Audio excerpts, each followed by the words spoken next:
The morning of June 6, 1944 broke grey and cold over the Normandy coast. The English Channel churned angrily beneath a leaden sky, tossing the landing craft as though testing the courage of the men inside. Thousands of Allied soldiers, seasick and exhausted from the crossing, gripped their rifles, helmets slick with rain and salt spray. Their orders were simple in theory: storm Hitler's Atlantic Wall, secure the beaches, and push inland. But beneath the sand and shingle lay a far more sinister threat than concrete bunkers or machine gun nests. Millions of buried mines, each a silent killer, waited to tear men apart or turn armored vehicles into blazing coffins. Omaha Beach offered the Allies a brutal introduction to this reality. American forces struggled through knee-deep waves and waist-deep sand, only to encounter German defenses bristling with mines, obstacles, and machine guns. Entire platoons vanished in clouds of sand and steel. Engineers crawling forward with bayonets and prodding sticks were mown down before they could clear even a meter of ground. Casualty figures mounted by the minute, painting a grisly tableau that would haunt commanders for months. The horror at Omaha starkly contrasted with the unfolding scene further east, where British and Canadian forces landed at Gold, Juno, and Sword beaches. Here, the story was different. Casualties were astonishingly low, not by luck, but through innovation, discipline, and the genius of one man.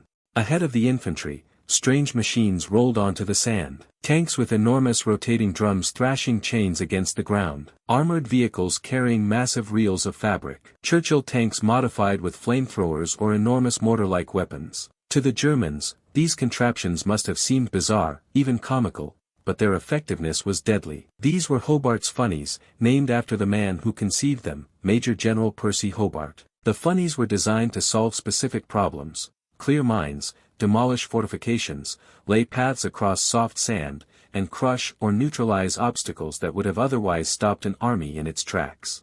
The origins of these extraordinary machines traced back to Britain's darkest hour in 1940. France had fallen in a catastrophic 6-week campaign, exposing the weaknesses of British armored doctrine. Tanks were slow, tactics outdated, and leadership unimaginative. Percy Hobart, a brilliant yet prickly officer, had spent years advocating for radical tank designs and innovative tactics, only to be sidelined and forced into retirement. By 1940, he served as a corporal in the Home Guard, directing traffic and training shopkeepers to fight with broomsticks should the Germans invade. But Winston Churchill saw what others did not: the war required innovators, men willing to break with convention.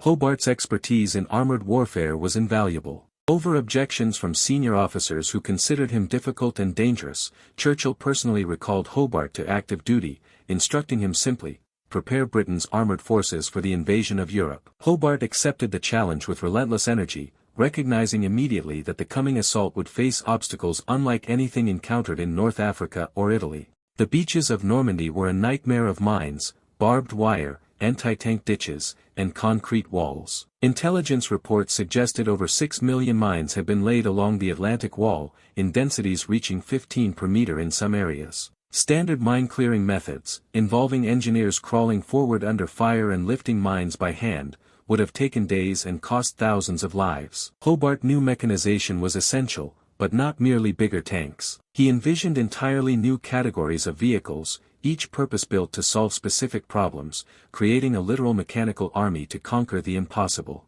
Hobart's vision was audacious. His division, the 79th Armored, became both operational force and experimental laboratory. Engineers, weapons specialists, and tank crews collaborated to design solutions to every anticipated obstacle. The mine problem, paramount among them, inspired the Sherman crab. Drawing inspiration from South African desert experiments, engineers mounted massive rotating drums with heavy chains to the front of Sherman tanks. When powered, these drums spun with violent force, thrashing the ground to detonate mines safely ahead of the crew. Early trials were disastrous. Chains broke, drums jammed, and the added weight unbalanced the tanks. But Hobart demanded perseverance. He refined engineering, adjusted power systems, and adapted the design to operational Shermans. By late 1943, the crab was ready. The flail mechanism rotated at high speed, detonating mines while keeping the tank itself protected behind the chain's violent sweep. Each crab could clear a 3-meter-wide path at walking speed, and carry enough fuel to maintain operation for several kilometers. Alongside the crab, Hobart developed other marvels. The Churchill AVRE, Armored Vehicle Royal Engineers, replaced its conventional gun with the massive petard mortar, firing 40-pound, flying dustbin charges capable of demolishing concrete bunkers at point-blank range. Bobbins laid reinforced coconut matting over soft sand, preventing vehicles from bogging down. Fascines, enormous bundles of logs, filled ditches to allow tanks to advance. And the Churchill crocodile flamethrower tank spread terror across fortified positions, projecting a 100-meter jet of liquid fire that often caused German defenders to surrender without a fight. Months of rigorous rehearsal preceded D-Day. Each vehicle, crew, and infantry unit trained relentlessly to ensure coordination under fire. The first wave of specialized vehicles would land ahead of infantry to clear mines and obstacles, followed by AVREs to demolish bunkers and lay bridges, with crocodiles ready to neutralize stubborn defenders. The complexity was staggering, but by June 6, 1944, British and Canadian forces were prepared for the most technically sophisticated amphibious assault in history. The landing craft pitched through rough seas before dawn, carrying crabs, AVREs, crocodiles, and bobbins toward gold and sword beaches. As the first crabs touched down, German defenders opened fire, but the tank's armor absorbed the initial volleys. Chains flailed the sand, detonating mines with a deafening roar that echoed across the beach. Infantry followed closely behind, moving through cleared lanes as AVREs demolished concrete positions and crocodiles sent flames across enemy trenches. Within hours, beaches that could have become death traps were transformed into navigable zones, allowing armor and infantry to push inland with relatively low casualties. In contrast, American forces at Omaha Beach faced the full horror of German defenses without Hobart's innovations. Only 32 DD amphibious tanks were available, most of which sank in rough seas. Engineers attempting to clear mines by hand were cut down, and infantry became pinned against seawalls. Naval support helped, but at a terrible cost, over 2,000 casualties in a single morning. The stark contrast with British and Canadian beaches demonstrated the life-saving power of Hobart's Funnies. At Gold Beach, roughly 400 casualties were suffered, at Juno Beach, approximately 1,000, and at Sword, another 600. Mines were responsible for only a fraction of these injuries, proving the effectiveness of Hobart's engineering solutions.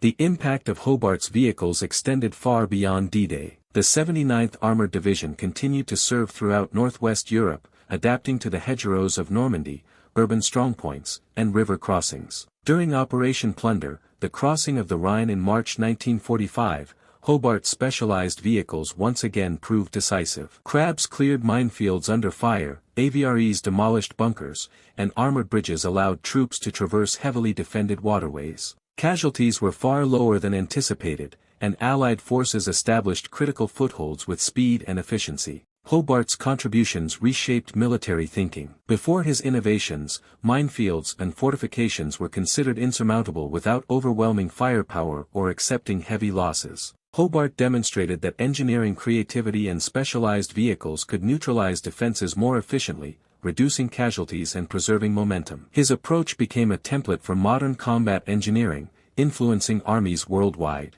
Post-war, Hobart's methods were initially neglected. Peaceful budgets and demobilization left many specialized vehicles mothballed or scrapped. Hobart retired in 1946, spending his remaining years writing memoirs and corresponding with former officers. Yet his legacy endured. The Suez Crisis in 1956 revealed the continued importance of specialized assault vehicles, prompting renewed interest in mechanical breaching equipment. NATO forces, the British Army, the U.S. Marines, and the Israeli Defense Forces all incorporated Hobart-inspired vehicles and doctrines into modern engineering formations, proving the enduring value of his concepts. Modern equivalents of Hobart's Funnies, from mine-clearing flails to armored bridge layers, trace a direct lineage to his 79th Armored Division. Vehicles such as the British Trojan and Arver, and Israeli Pummer and Nakadon systems, embody the principles Hobart championed: specialized, problem-solving machines that save lives and enable operational success. His innovations proved that technology, creativity, and daring leadership could transform warfare, reduce casualties, and reshape the battlefield forever. Percy Hobart passed away in 1957, largely unknown to the public, but remembered by the soldiers whose lives his machines had saved. The Sherman crabs, AVREs, crocodiles, and bobbins became legends, remembered in family stories, training manuals, and military history. Hobart had proven that one determined mind, backed by vision and support, could change the course of war, save thousands of lives, and leave a lasting mark on military history. Hobart's story is a testament to innovation under pressure, to the value of thinking differently, and to the impact of engineering genius on the battlefield. It is a story of creativity overcoming brute force, of machines turning impossible odds into achievable victories, and of a man whose name may be forgotten by many but whose work saved countless lives and reshaped modern warfare forever. The morning of D-Day, June 6, 1944, is remembered for heroism, strategy, and sacrifice. But hidden within that story is the quiet triumph of engineering brilliance, the flails, mortars, flamethrowers, and mat layers that transformed death-laden beaches into paths of survival. Hobart's Funnies were not merely machines, they were lifelines, embodiments of vision and courage, and the ultimate proof that innovation could change history.